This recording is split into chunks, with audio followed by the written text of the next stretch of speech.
All right, time for the 30-minute check-in. Ho!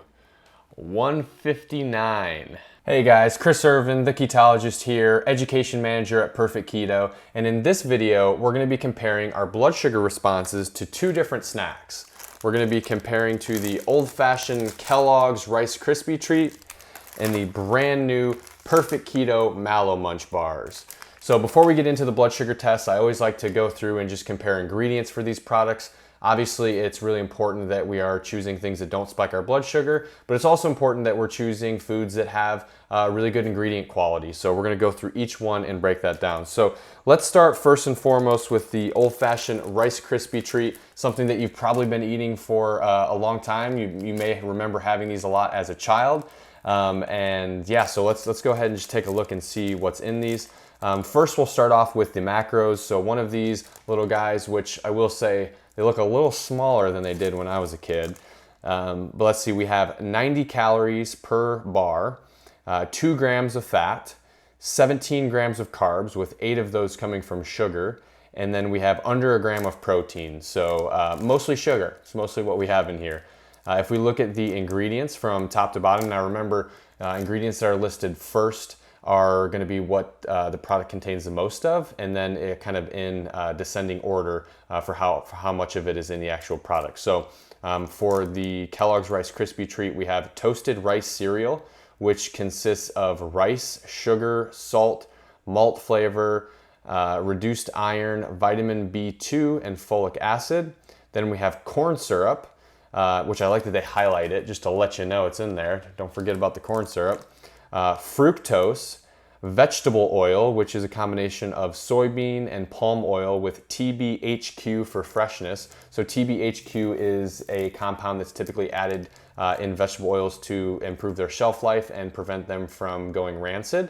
Not something that's great for our bodies, but not a surprise that we see it in a product like this. Then the next ingredient is sugar, so even more sugar.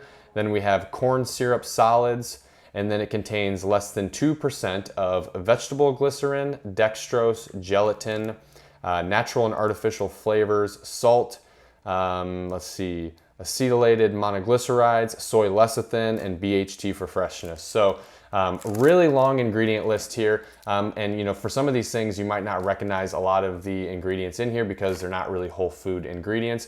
But I always find it interesting how many different names for sugar we can find on a label like this. So if we go down, we have the toasted rice cereal, which has sugar in it. We have corn syrup, which is sugar. We have fructose, which is sugar. Then we actually have sugar. And then we have corn syrup solids, which is also sugar. And when we go through the part where it says contains 2% or less, we also have dextrose, which is another name for sugar. So this is obviously a product that is just packed full of sugar.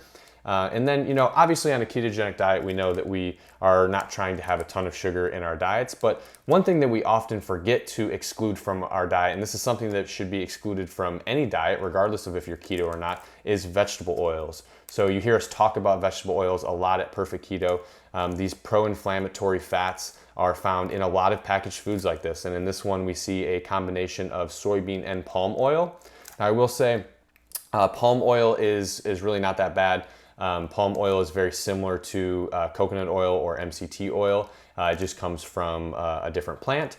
But the big thing with palm oil is that the harvesting of it can be very destructive to the environment. So it's really important if you're having palm oil that you're getting RSPO certified, which is a more sustainable type of palm oil. They don't list that here, so I'm going to assume that they're probably not using that. But then, really the bigger issue though is the soybean oil. So soybean oil is one of the vegetable oils that contains the most linoleic acid, which is kind of the primary omega-6 fat that we want to avoid when we're talking about vegetable oils. This is an omega-6 fat that can, one, really drive up our omega-6 to omega-3 fat ratios, which is not good for our overall levels of inflammation. But it also is a fat that is, it can become damaged very easily. So in the form of soybean oil, this is a damaged fat that can wreak a lot of havoc inside of our bodies. So overall, not a great product in terms of the ingredients. So we will put it to the test to see what its blood sugar response is. But when just comparing the ingredients, my first thing would be that if you're looking for a snack, right, we want to look for something that you know, has a good amount of protein and fat, because those are going to be things that kind of help keep us full, which is usually the idea with a snack. We want to try to stay full. And then as an added bonus, hopefully it contains some beneficial nutrients. This does not. There's really nothing in here that I would consider to be a beneficial nutrient. Really the closest thing you could say would be the palm oil, which is, you know, still not that great. So not a great product. Let's go ahead and shift focus over to the Mallow Munch Bar. Now, obviously, guys, I'm going to be a little bit biased going through this. So this is our product here at Perfect Keto. And it's, before I even go through the ingredients, it's going to be better than this product because we made it to be better than this product. That's what we do at Perfect Keto. We look for things that people are eating a lot of, things that could be causing a lot of health issues, and then we try to find replacements for them. And that's what we did with the Mallow Munch Bar. So just going through the macros on it, the Mallow Munch Bar has 80 calories in it. We have 3.5 grams of fat, 13 grams of total carbs, but only 1 gram of total sugar. So there's 6 grams of fiber there, and then 9 grams of protein. And that's a big one that I want to point out because I really think that that's important when we're looking for a snack.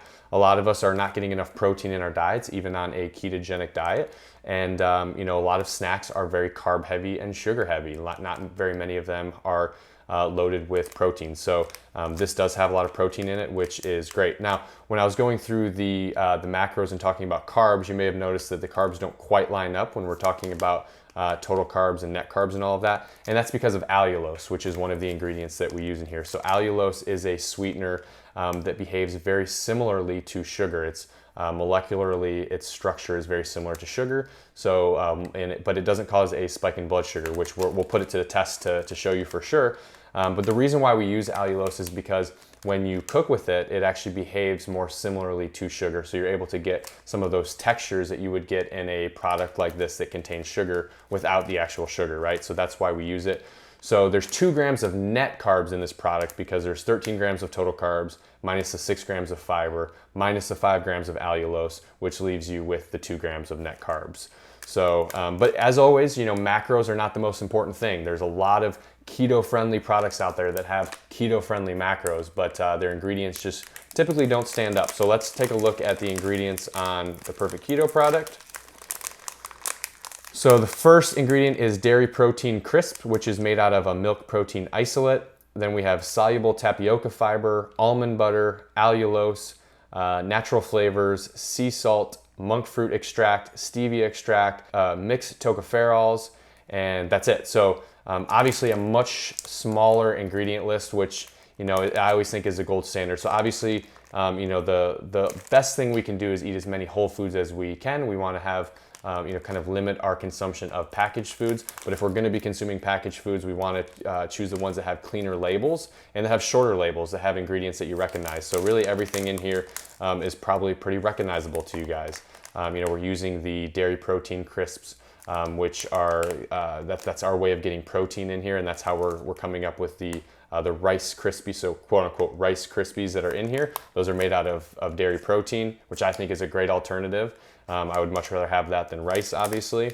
And then we have, you know, other things like almond butter. You know, for sweeteners, we're using the allulose and we're using monk fruit and stevia. So things that we know have a favorable impact on blood sugar. So when just comparing these two products, from an ingredient standpoint, from a macro standpoint, it's very obvious which one stands out. But what's most important, maybe not what's most important, but what is very important is what is the blood sugar response to these foods. So we're going to test that next.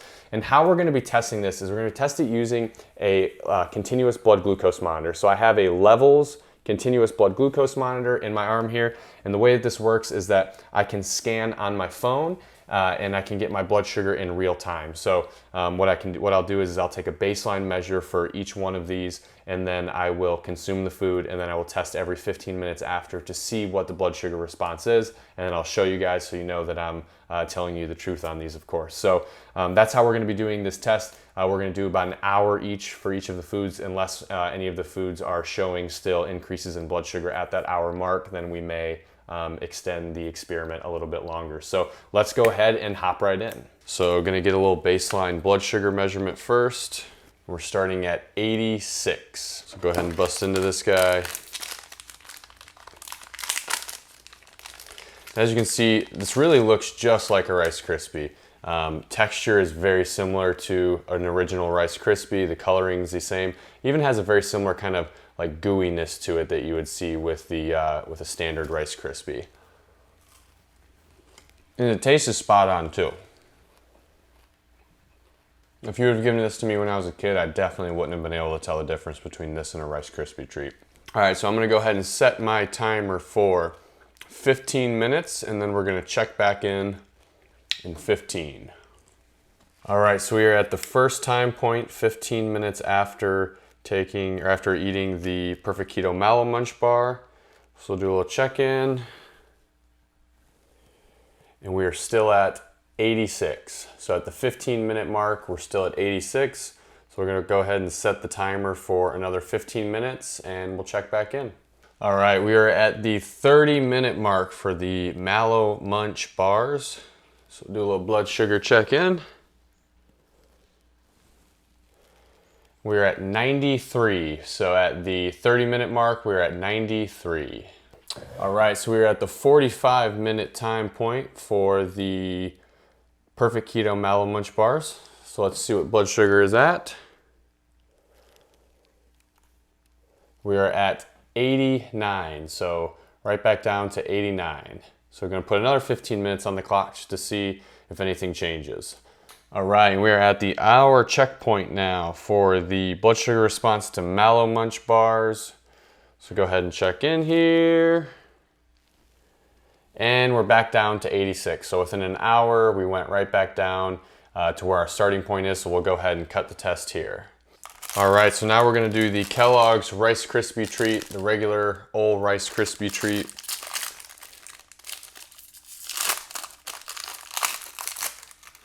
Sticking to the package a little bit. I will say, one of the things I never really liked about these was how sticky they were. It always made my fingers really sticky. Not a fan. I can definitely taste the sugary and the sweetness more up front. You know, with the Mallow Munch Bars, they still have a sweetness to it, but these literally have like a coat of sugar on the top of them that you can just taste it right away, just immediate hit of sugar. But if you have a sweet tooth, these are definitely gonna fuel it. Yeah, a little stickier and a little gooier than the Mallow Munch, but in a good way, I think. Like I said, never was a big fan of how sticky these were. All right, last bite. All right, baseline blood sugar is a 96. So you can see that. And then I'm gonna set a timer for 15 minutes and we'll check back in then. All right, 15-minute checkpoint after the Kellogg's Rice Krispie treat. We're up to 104. So 15 minutes later, we're from 96 to 104. So gonna set another 15 minutes and we'll check back in. All right, time for the 30-minute check-in on the Kellogg's Rice Krispie treats. Ho, 159. So 30 minutes in, we are at 159. That's a spike so far of about 63 points.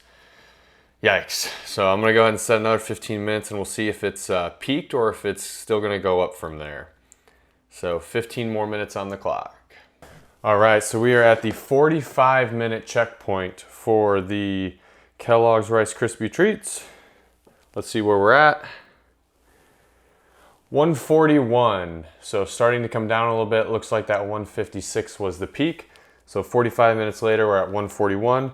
I will set the timer for another 15 minutes so we can see if it keeps going down. All right, 1 hour mark for the Kellogg's Rice Krispie treats. Let's check in on blood sugar. And 89, so now blood sugar is plummeting. So this is something that we commonly see after such a big blood sugar spike, is that our blood sugar will then plummet and we'll go hypoglycemic, which can usually be followed by, tiredness, some shakes, and generally speaking, us being hungrier for more carbohydrates to get that blood sugar back up. So that's what's going on here. At the hour mark, we're back down to 89, so that blood sugar is going real low. And this is really a big reason why something like this isn't a great snack for us, because it's not filling. Once we may get this big blast of energy when we consume a snack like this, but then, once our blood sugar starts to plummet and go back down, then we end up hungrier than we were before. Not to mention during that time, we're not burning fat. You know, we can also follow this up with like a bad mood to kind of go with that low energy and things like that. So this really is not the ideal snack. If we also think about what a big blood sugar spike and crash is going to do to our kids, this is going to mean, you know, our kids running around like crazy, followed by just an absolute energy crash, something that is just not good for them, obviously. So this is kind of a big reason why I would avoid this snack in general. All right, guys, so it's pretty obvious which product won here. The Perfect Keto Mallow Munch Bar. Not only did it have superior ingredients, obviously because that's how we formulated it, but it also had a much more favorable impact on blood sugar compared to the Kellogg's Rice Krispie treat. And really, this is important for a lot of different reasons because you know, one of the things when we're looking for a snack is we want something that's gonna fill us up. We want something that's you know, gonna keep us satiated in between our meals, and then ideally something that's gonna give us a little bit of energy and not something that's gonna cause our energy to crash. So a product that is gonna cause a massive spike in blood sugar is typically gonna be followed by a big crash in blood sugar, which we saw with the Kellogg's Rice Krispie treat. These are things that lead to more hunger, leads to a crash in energy. It can lead to us just being in a poor mood, all kinds of things that just aren't really conducive of a good day and really just highlight that as not being a good snack. Same thing as it relates to our kids. So obviously Rice Krispie treats are a snack that are typically consumed by children. You know, anytime we're spiking our kids' blood sugar like this is where we're gonna get the sugar high followed by the sugar crash.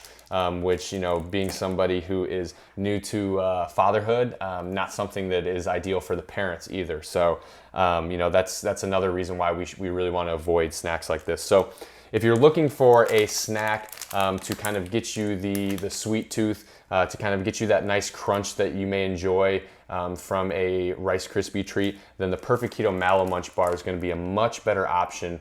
Just because it's, you know, it's not going to cause a big spike in your blood sugar. It contains some protein and some fat to kind of help keep you satiated, and the ingredients are a lot better quality and made from whole foods. So when comparing the two, I think it's obvious which one wins. It's not that one, but it is the Perfect Keto Mallow Munch Bars.